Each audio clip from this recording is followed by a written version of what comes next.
আজকে আমি নিয়ে এসেছি চিচিঙ্গা দিয়ে দুর্দান্ত স্বাদের একটা রেসিপি, যা গরম ভাতের সাথে খেতে দুর্দান্ত লাগে। এতটাই মজার হয় চিচিঙ্গার এই রেসিপিটি। তো চলুন তাহলে রেসিপিটি দেখে নেওয়া যাক, আর ভিডিওটি স্কিপ না করে দেখতে থাকুন কিভাবে আমি চিচিঙ্গার রেসিপিটি বানাচ্ছি। আসসালামু আলাইকুম, আশার মিনি কিচেনে সকল বন্ধুদের স্বাগত জানিয়ে শুরু করছি। এখানে দেখুন আমি একটা চিচিঙ্গা বা হুপো নিয়েছি, আর আমি কিন্তু একটাই নিয়েছি। আর চিচিঙ্গাটা দেখুন বেশ বড় আর মোটা সাইজের আছে। এখানে আমি একটা চিচিঙ্গা দিয়ে রেসিপিটা বানাচ্ছি, আপনারা চাইলে এর পরিমাণটা বাড়িয়ে কমিয়ে নিতে পারেন নিজেদের প্রয়োজন মতো। দিয়ে আমি দেখুন একটা ছুরি দিয়ে চিচিঙ্গার খোসাটাকে ছাড়িয়ে নেব প্রথমে। আর এখানে আমি ছুরি দিয়ে কাজটা করছি, আপনারা নিজেদের সুবিধা মতো বটি বা ছুরি দিয়ে কাজটা করে নিতে পারেন। তো প্রথমে আমি দেখুন চিচিঙ্গার পুরো খোসাটাকে এরকমভাবে ছাড়িয়ে নেব। চিচিঙ্গার খোসাটা ছাড়িয়ে নেওয়ার পর দেখুন আমি চিচিঙ্গাটাকে গোল গোল পিস করে কেটে নিয়েছি, ছোট ছোট সাইজ করে। তা আবারও মাছ বরাবর কেটে আমি চিচিঙ্গার বীজগুলোকে বাদ দিয়ে দিচ্ছি এইভাবে করে। চিচিঙ্গার বীজগুলো একটু মোটা দানা হয়েছে, তার জন্য আমি বীজটা বাদ দিয়ে দিচ্ছি। আর যদি বীজগুলো নরম থাকে তাহলে রান্নার মধ্যে বীজটা দেওয়া যাবে, না ফেললেও হবে। দানাটা মোটা হওয়ার কারণে আমি বীজটাকে বাদ দিয়ে দিলাম। দিয়ে আমি দেখুন আবারও চিচিঙ্গাগুলোকে ছোট ছোট সাইজ করে কেটে নিচ্ছি। আর যে কোনো পছন্দ মতো সাইজ দিয়ে চিচিঙ্গাগুলোকে কেটে নিতে পারেন। আমি এইভাবে করে চিচিঙ্গাগুলোকে কেটে নিচ্ছি। সবগুলো চিচিঙ্গা আমি এইভাবেই কেটে নেব।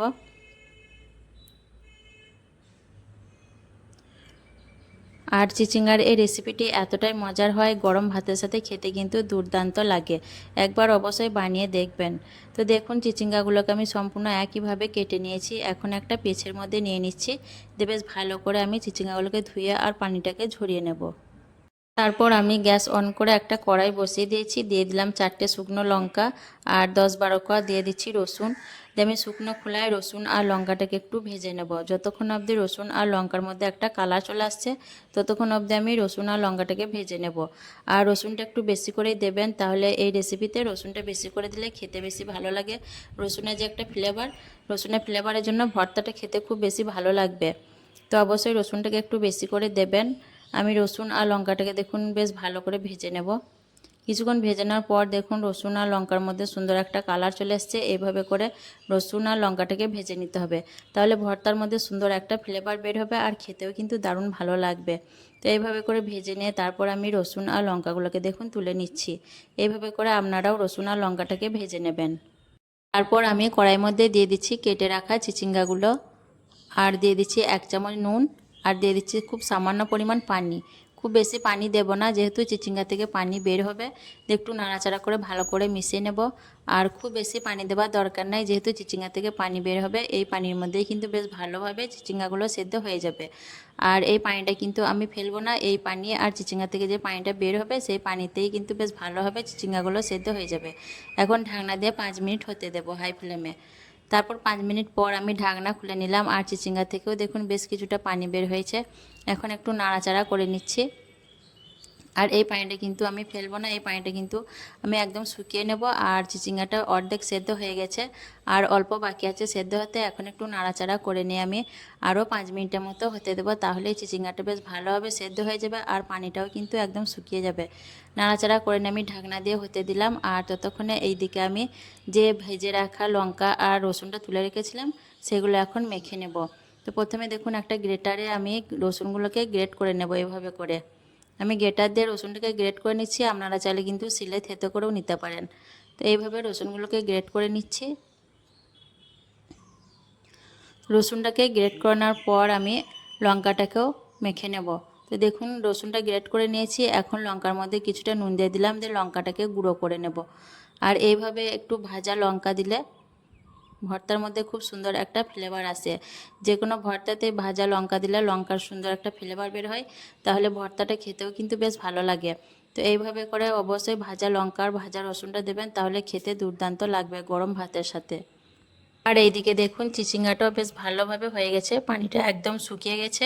এখন একটু নাড়াচাড়া করে নিচ্ছি, আর পানিটা আমি একদম দেখুন বেশ ভালো করে শুকিয়ে নিয়েছি, যাতে পানিটা বাদ দিতে না হয়। আর পানিটা শুকিয়ে নেওয়ার পর দেখুন চিচিঙ্গাটাও বেশ ভালোভাবে কিন্তু সেদ্ধ হয়ে গেছে। এখন একটু নাড়াচাড়া করে নিয়ে আমি গ্যাসের চুলাটাকে অফ করে দিলাম, দিয়ে চিচিঙ্গাটাকে একটু ঠান্ডা করে নেব এভাবে করে। তারপর আমি চিচিঙ্গাটাকে ঠান্ডা করে নিয়ে একটা মিক্সার কাপের মধ্যে নিয়ে নিয়েছি পেস্ট বানানোর জন্য। আমি এটা মিক্সার কাপে পেস্ট বানিয়ে নিচ্ছি, আপনারা চাইলে কিন্তু শিলেও বেটে নিতে পারেন। মিক্সার কাপে আমি এটা মিহি করে পেস্ট করে নেব। তারপর আমি দেখুন আবারও কড়াইয়ের মধ্যে দিয়ে দিচ্ছি পরিমাণ মতো তেল। তেলটাকে বেশ ভালো করে গরম করে তারপর দিয়ে দিচ্ছি কালো জিরে সামান্য। কালো জিরেটাকে একটু নাড়াচাড়া করে ভেজে নেব। এইভাবে একটু কালো জিরে অবশ্যই দেবেন গরম তেলের মধ্যে, তাহলে দেখবেন খুব সুন্দর একটা ফ্লেভার আসবে। কালো জিরাটাকে নাড়াচাড়া করে ভেজে নিয়ে তারপর দিয়ে দিচ্ছি একটা বড় সাইজের পেঁয়াজ কুচি। আর পেঁয়াজটাকে দেখুন আমি লম্বা লম্বা করে কেটে নিয়েছি। তো পেঁয়াজটাকে নাড়াচাড়া করে বেশ ভালো করে আমি লাল লাল করে পেঁয়াজটাকে ভেজে নেব। আর পেঁয়াজটা কিন্তু অবশ্যই লাল লাল করে ভেজে নেবেন। 4-5 মিনিটের মতো ভেজে নেওয়ার পর দেখুন পেঁয়াজটা একদম লাল লাল করে ভাজা হয়ে গেছে। এইভাবে করে পেঁয়াজটাকে ভেজে নিতে হবে। তারপর দিয়ে দিচ্ছি এর মধ্যে ভেজে গুঁড়িয়ে রাখা লঙ্কা আর দিয়ে দিচ্ছি গ্রেট করে রাখা রসুন। তো আবার আমি 2-1 মিনিটের মতো নাড়াচাড়া করে বেশ ভালো করে রসুন আর লঙ্কাটাকে পেঁয়াজের সঙ্গে একটু ভেজে নেব। 2-1 মিনিটের মতো নাড়াচাড়া করার পর এখন দিয়ে দিচ্ছি পেস্ট করে রাখা চিচিঙ্গা। দিয়ে আমি বেশ ভালো করে নাড়াচাড়া করতে থাকবো অনবরত। বেশ কিছুক্ষণ এইভাবে অনবরত নাড়াচাড়া করে নিলেই দেখবেন চিচিঙ্গার থেকে যে পানি পানি ভাবটা আছে সেটা আর থাকবে না, শুকনো শুকনো হয়ে যাবে। আর এইভাবে অবশ্যই একবার চিচিঙ্গার এই রেসিপিটা বাড়িতে বানিয়ে দেখবেন, গরম ভাতের সাথে খেতে কিন্তু দুর্দান্ত লাগে। আর খেতে কিন্তু দারুণ হয়েছিল, অবশ্যই একবার বাড়িতে ট্রাই করে দেখতে পারেন, খেতে কিন্তু অনেক মজার হয়। বেশ কিছুক্ষণ অনবরত নাড়াচাড়া করার পর দেখুন ভর্তাটা কিন্তু অনেকটাই শুকনো শুকনো হয়ে গেছে, পানি পানি ভাবটা আর নেই। এইভাবে করে একদম শুকনো শুকনো করে নিতে হবে। আর কড়াইয়ে গায়ে দেখুন লেগে লেগে আসছে, এই পর্যায়ে কিন্তু আমার ভর্তাটা সম্পূর্ণ তৈরি হয়ে গেছে। এইভাবে করে ভর্তাটাকে একদম শুকনো শুকনো করে নিতে হবে। এখন আমি একটু নাড়াচাড়া করে নিলাম, দিয়ে আপনাদের দেখিয়ে দিচ্ছি দেখুন কতটা লোভনীয় হয়েছে। দেখুন দেখতে এরকম মাখো মাখোই থাকবে ভর্তাটা। ভর্তাটা কিন্তু আমার সম্পূর্ণ রেডি হয়ে গেছে। এখন আমি গ্যাসের চুলাটাকে অফ করে দিয়ে তারপর আমি আপনাদের পরিবেশন করে দেখিয়ে দিচ্ছি। পরিবেশন করার জন্য দেখুন একটা প্লেটের মধ্যে আমি নিয়ে নিয়েছি। এখন উপর থেকে আমি কিছুটা ভাজা লঙ্কা গুঁড়ো ছড়িয়ে দেবো, এতে করে দেখতেও ভালো লাগবে আর খেতেও বেশ ভালো লাগবে। তো উপর থেকে কিছুটা ভাজা লঙ্কা দিয়ে দিলাম আর দিয়ে দিলাম একটা গোটা লঙ্কা। তো কেমন লেগেছে আজকের এই চিচিঙ্গা ভর্তা রেসিপি অবশ্যই কমেন্টে জানাবেন। ভালো লাগলে লাইক করবেন, শেয়ার করবেন আর আমার চ্যানেলটিকে সাবস্ক্রাইব করে আমার পাশে থাকবেন। আসবো আবারও অন্য কোনো রেসিপি নিয়ে। সকলে ভালো থাকবেন, সুস্থ থাকবেন। আল্লাহ হাফেজ।